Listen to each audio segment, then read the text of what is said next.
How to verify your Discord account with a phone number on Android. This tutorial shows you how to add and verify your number to secure your account.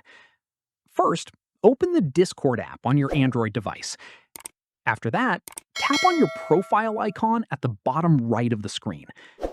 From there, tap on gear icon on the top right to open your account settings.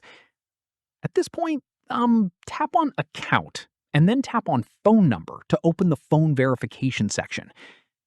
In the next step, tap on Add Phone Number to begin the verification process. From there, let me show you.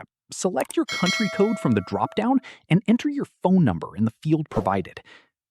At this stage, tap on Send to receive a verification code via SMS.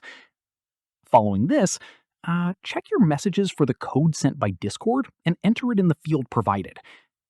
Once done, tap on Verify to confirm your phone number.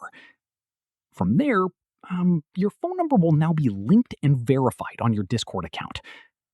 At this stage, keep in mind that verifying your phone number helps secure your account and may be required to access certain Discord servers that have phone verification enabled. And that's it.